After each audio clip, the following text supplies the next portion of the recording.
പിതാവിൻ്റെയും പുത്രൻ്റെയും പരിശുദ്ധാത്മാവിൻ്റെയും നാമത്തിൽ ആമേൻ. എൻ്റെ പ്രിയപ്പെട്ടവരെ, ഇന്ന് മാർച്ച് 8 ഞായറാഴ്ച.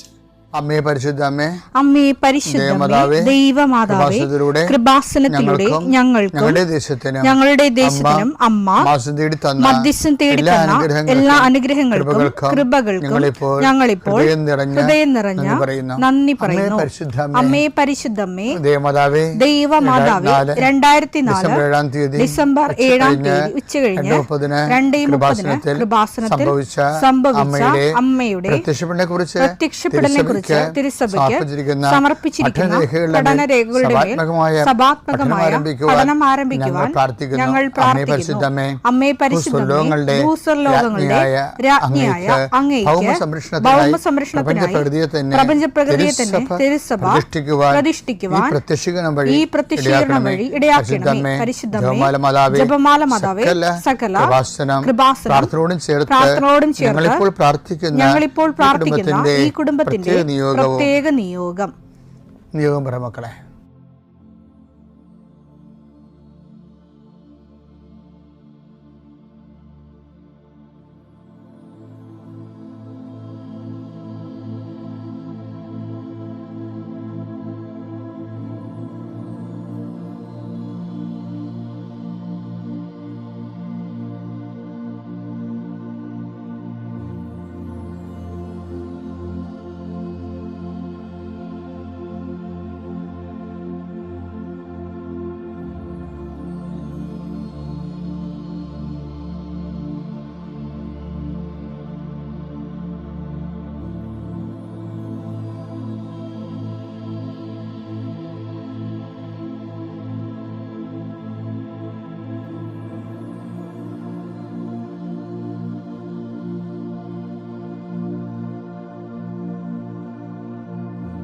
അമ്മയുടെ പ്രത്യക്ഷീകരണത്തിന്റെ ഈ അനുഗ്രഹവേളയിൽ ഞങ്ങൾക്ക് സാധിച്ചു തരുവാൻ കനിയണമേ. ആമേൻ. വിശ്വാസ പ്രമാണം.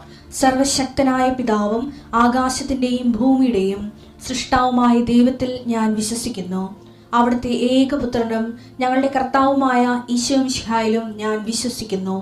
ഈ പുത്രൻ പരിശുദ്ധാത്മാവിനാൽ ഗർഭസ്ഥനായി കന്യകാമറിയത്തിൽ നിന്ന് പിറന്ന് പൊന്തിയോസ് പീലാത്തോസിന്റെ കാലത്ത് പീഡകൾ സഹിച്ച് കുരിശിൽ തറയ്ക്കപ്പെട്ട് മരിച്ച് അടക്കപ്പെട്ട് പാതാളങ്ങളിൽ ഇറങ്ങി മരിച്ചവരുടെ ഇടയിൽ നിന്ന് 3-ാം നാൾ ഉയർത്ത് സ്വർഗത്തിലേക്ക് എഴുന്നള്ളി സർവശക്തിയുള്ള പിതാവായ ദൈവത്തിന്റെ വലതുഭാഗത്തിരിക്കുന്നു.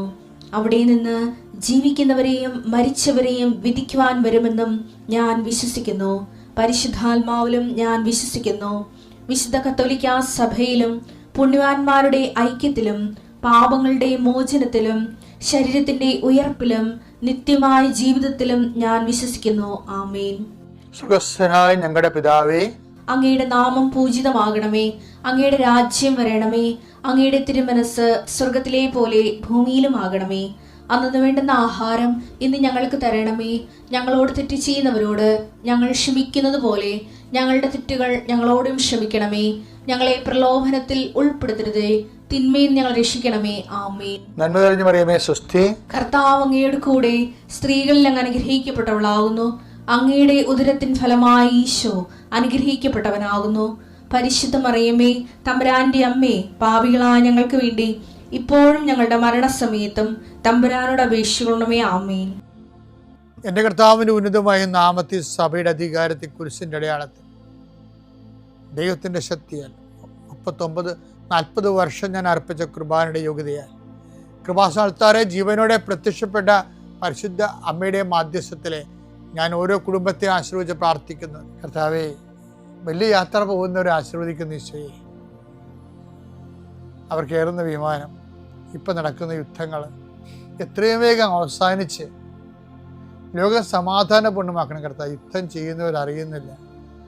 എത്രയോ മനുഷ്യരുടെ യാത്ര മുടങ്ങി, എത്രയോ മനുഷ്യർ ജീവിതം തീർന്നു, എത്രയോ മനുഷ്യർ ഇനി ഒരു കാലത്തും പൊങ്ങി വരാത്ത രീതിയിൽ അവരുടെ ബിസിനസ് തകർന്നു, അവരുടെ ജീവിതത്തിൻ്റെ താളം തെറ്റി ജീവിതത്തിന് ഭ്രാന്തി പിടിച്ച പോലെയാകുന്നു. കർത്താവേ, അങ്ങനെയുള്ള എല്ലാ തിന്മകളിൽ നിന്നും യുദ്ധം മൂലം ഉണ്ടാകുന്ന കെടുതികളിൽ നിന്നും കർത്താവിൻ്റെ നാമത്തിൽ നിങ്ങൾ സംരക്ഷിക്കപ്പെടട്ടെ. കർത്താവിൻ്റെ വിശുദ്ധ രക്തം നിങ്ങളുടെ മേൽ തളിക്കപ്പെടട്ടെ.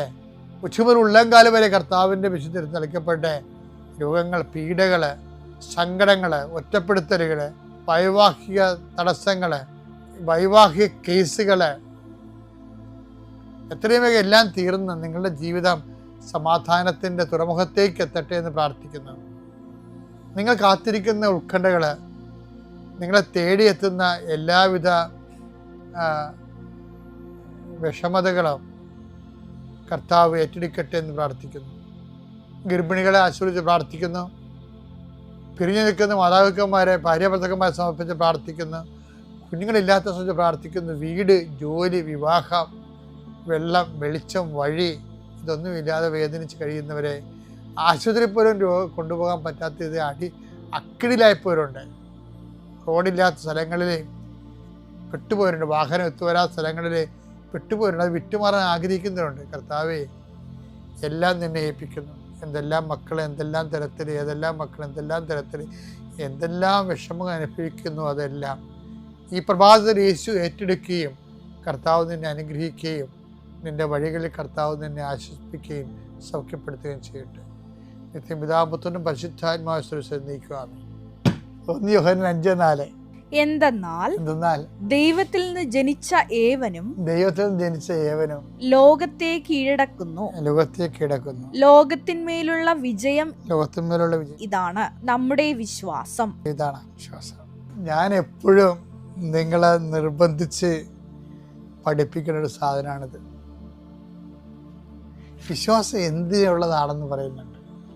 വിശ്വാസത്തിൻ്റെ പ്രാഥമിക പാഠങ്ങളൊക്കെ ഉണ്ട്. എന്താണ്? കാണപ്പെടാത്തതുണ്ടെന്നും പ്രത്യാശിക്കുന്ന ലഭിക്കുന്ന ഉറപ്പാണ് വിശ്വാസം എന്നൊക്കെ നമ്മൾ ഹെബ്രായർ 11:1 വായിക്കത്തില്ലേ? അതല്ല ഇത് ഇത്തിരി കൂടിയ വിഷയമാണ്. ലോകത്തിന് മേലുള്ള നമ്മുടെ വിജയം, അതാണ് വിശ്വാസം. ലോകത്തിൻ്റെ മേലുള്ള വിജയം വെച്ചുകൊണ്ടാണ്. ലോകമെന്ന് പറഞ്ഞാൽ എന്താണ്? കർത്താവ് പറയത്തില്ല, ഈ ആത്മാവിനെ സ്വീകരിക്കാൻ ലോകത്തിന് പറ്റത്തില്ലെന്ന്. യോഹന്നാൻ 14:17. ഈ സത്യാത്മാവിനെ സ്വീകരിക്കാൻ ലോകത്തിന് സാധിക്കുകയില്ല. ബൈബിളില് ലോകം എന്ന് പറയുമ്പോൾ അതിൻ്റെ അകത്ത് ഒരർത്ഥം ജഡത്തിന്റെ വ്യാപാരങ്ങളാണ്. ജഡത്തിന്റെ വ്യാപാരങ്ങൾ എന്തൊക്കെയാണ്? ഗലാത്യൻസ് 5:19. ജഡത്തിന്റെ വ്യാപാരങ്ങൾ എല്ലാവർക്കും അറിയാം. അവ വ്യഭിചാരം, അശുദ്ധി, ദുർവൃത്തി, വിഗ്രഹാരാധന, ആഭിചാരം, ശത്രുത, കലഹം, അസൂയ, കോപം, മാത്സര്യം, ഭിന്നത, വിഭാഗീയ ചിന്ത, വിദ്വേഷം, മദ്യപാനം, മധുരോത്സവം ഇവയും ഈദൃശമായ മറ്റു പ്രവൃത്തികളുമാണ്. നമ്മൾ 1 യോഹന്നാൻ 5:4 അല്ലേ തുടങ്ങിയത്? എന്താണ്? ലോകത്തിൻ്റെ മേലുള്ള നമ്മുടെ വിജയം, അതാണ് നമ്മുടെ വിശ്വാസം എന്നല്ലേ. അപ്പം പ്രവൃത്തികൾ തന്നെയാണ് എന്താണ്? ഈ ജഡത്തിൻ്റെ വ്യാപാരങ്ങൾ ആണ് ഈ ലോകം എന്ന് പറയുന്ന ഒരർത്ഥം. അതെന്തൊക്കെയാണ്? ജഡത്തിൻ്റെ വ്യാപാരങ്ങൾ എല്ലാവർക്കും അറിയാമെന്ന് പറയണത്. ആദിമസഭയിൽ ജഡത്തിൻ്റെ വ്യാപാരങ്ങളെക്കുറിച്ച് പൊതുവെ ഒരു ധാരണയുണ്ട്. അവർ ന്യായസ്ഥാനത്തിന് മുമ്പ് അതൊക്കെ വെറുത്തുപേക്ഷിച്ചതാണ്. ആഭിചാരം, വ്യഭിചാരം, അശുദ്ധി, ദുർവൃത്തി, വിഗ്രഹാരാധന, അഹങ്കാരം, മത്സരം, ഇങ്ങനെയുള്ള എല്ലാ സംഭവവും രോഗമാണ്. ഇതിൻ്റെ മേൽ വിജയം കൈവരിക്കുമ്പോഴാണ് നമ്മൾ വിശ്വാസിയാകണത്. നമ്മുടെ പുരുഷൻ്റെ വഴികളും അതുപോലെ തന്നെയുള്ള ഉപവിപ്രവർത്തനങ്ങളും ഒക്കെ ചെയ്യുമ്പോൾ നമുക്ക് നമ്മുടെ ഉള്ളിലുള്ള ലോകത്തെ നമുക്ക് ജയിക്കാൻ പറ്റുന്നുണ്ടോ എന്ന് നമ്മൾ ശ്രദ്ധിച്ചില്ലെങ്കിൽ നമ്മൾ ചെയ്യുന്ന കാര്യങ്ങളെല്ലാം വേണ്ടത്ര ഫലം പ്രകടിപ്പിക്കാതെ വരും. ഓരോ കാലം ചെല്ലും തോറും നമ്മൾ വിശ്വാസത്തിൽ വളരണം. എങ്ങനെയാണ്? വിശ്വസിച്ച് ഓരോ കാര്യം സാധിച്ചെടുക്കുകയല്ല ചെയ്യണത്, മറിച്ച് നമ്മളിലുള്ള അധമവാസനകളെ ലോകത്തെ ജയിക്കണം. കർത്താവ് ജയിച്ചു. ഈശോ പറഞ്ഞില്ലേ, ലോകത്ത് നിങ്ങൾക്ക് ഞെരുക്കങ്ങളുണ്ടാകും, നിങ്ങൾ ധൈര്യമായിരിക്കണം, ഞാൻ ലോകത്തെ ജയിച്ചിരിക്കുന്നു. അതുകൊണ്ടാണല്ല സ്നേഹിത അവൻ കൊല്ലാൻ വേണ്ടി മുത്തിയപ്പോഴാണ് യുവദാസനെ വിളിക്കണത് എന്താണ്? ദുഷ്ട എന്നല്ലേ വിളിക്കണത്, സ്നേഹിത. അപ്പോൾ ലോകത്തെ ജയിച്ച കണ്ടില്ലേ? നീ ഒരു ചുംബനം കൊണ്ട് മനുഷ്യപുത്രനെ ചൂണ്ടി ഒറ്റിക്കൊടുക്കുന്നു എന്ന് പറയും. കുരിശിൽ കിടക്കുമ്പോൾ ലോകത്തെ ജയിക്കണ കാണാം. എങ്ങനെയാണ്? പിതാവേ, ഇവർ ചെയ്യുന്ന എന്തെന്ന് ഇവരറിയുന്നില്ല, ഇവരോട് വൈരാഗ്യവും വിദ്വേഷത്തെയാണ് ഈശോ ജയിക്കണത് ക്ഷമ കൊണ്ട്. അതാണ് ഈശോ പറഞ്ഞത്, നിങ്ങൾ ധൈര്യമായിരിക്കണം. ഉയർത്തെഴുന്നേറ്റ കർത്താവ് എൻ്റെ സാധർമ്മ്യത്തിലാണത് പറയണത്. നിങ്ങൾ ധൈര്യമായിരിക്കണം, ഞാൻ ലോകത്തെ കീഴടക്കിയിരിക്കുന്നു. ഞെരുക്കങ്ങളൊക്കെ ഉണ്ടാകും, ക്രിസ്തുവിന് ഞെരുക്കങ്ങളുണ്ടായി. ആ ഞെരുക്കങ്ങളുടെ ഇടയിൽ തന്നെയാണ് നിന്നുകൊണ്ടാണ് യൂദാസിനെ ശപിക്കണതിന് പകരം ഈശോ അനുഗ്രഹിച്ചത്. ലോകത്തെ ജയിച്ചതാണ്. ലോകത്തിന് മേലുള്ള നമ്മുടെ വിജയം, അതാണ് നമ്മുടെ വിശ്വാസം. ക്രിസ്തു യൂദാസിൻ്റെ മേൽ വിജയം കൈവരിക്കേണ്ടത് അങ്ങനെയാണ്. അവൻ ഉയർത്തിയ ലോകത്തിൻ്റെ മേൽ കർത്താവ് സുവിശേഷ വിജയം കൈവരിക്കും. സ്വന്തം പുനരുത്ഥാനത്തിന് താൻ തന്നെ സാക്ഷിയാകണം. ഒരു വലിയൊരു സംഭവമാണത്. ഇത് നമുക്ക് വിശ്വാസത്തിന് വെല്ലുവിളിയാണ്. ഈശോയുടെ ജീവിതം